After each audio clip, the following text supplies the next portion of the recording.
your network is failing and you don't know where the problem is? In this video, I'll reveal Cisco's secret weapon, IP-SLA, that automatically tests your network 24/7, plus how to use ping, Traceroute, and Telnet like a pro to pinpoint exactly where failures are happening.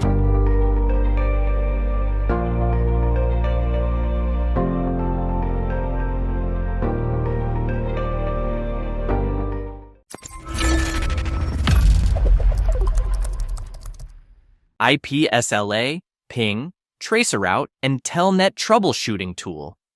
The term SLA is a process invented by Cisco that allows traffic to be generated between different devices on the network. The advantage of this system is to be able to monitor the performance of the network between the switch and the router, or to an IP host. In a network, end-to-end quality is measured by several indicators.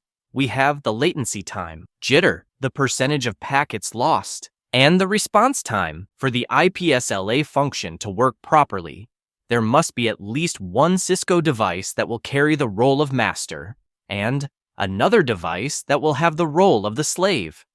The master will generate traffic between him and the various slaves. It is possible to test the availability of a service, a resource, the network, or the quality of VoIP exchanges. As an example, we're going to start with this topology. If you ping from PC1 to the server at the other end, you will very often notice that the first ping does not go through. Well, it's because the ARP cache wasn't built. If we regenerate a ping right after, we should have, this time, a success rate of 5 out of 5. A successful ping is characterized by an exclamation mark, and a failure is characterized by a period. That's why, on the first ping that was successful 4 times out of 5, we have 1 point, followed by 4 exclamation marks. Now, if PC1 tries to ping a network that is not registered in the routing table of router 1, then we will get this type of error message, which tells us that the host is unreachable. This type of error is characterized by the letter U. To go further than the ping command, we will configure an IP-SLA on router 1 to test server 1. The IP-SLA command allows you to enter its configuration. The icmp-echo command allows you to specify the IP you want to test. So here, this is going to be the server IP. Below that, he is told to do tests every 10 seconds. By default, it's set to 60 seconds, and you can go up to more than 10,000 hours. Then, we leave with an exit.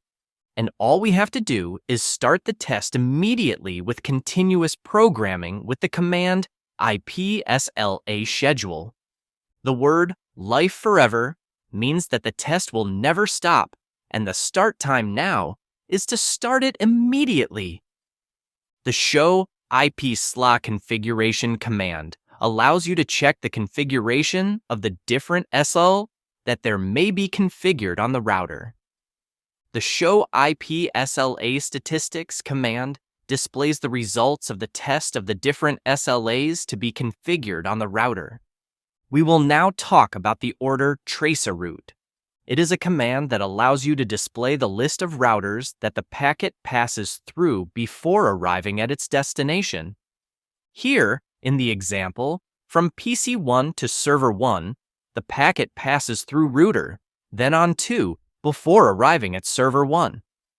Other troubleshooting tools include the Telnet command that allows you to connect to another device on the network. Here, the PC1 manages to connect to the server after entering its password. We'll end this lesson with the show ARP command that displays the ARP table of a network device. Here, we see the MAC address of the 00 interface of the switch, which is attached to the IP 10.10.1.1.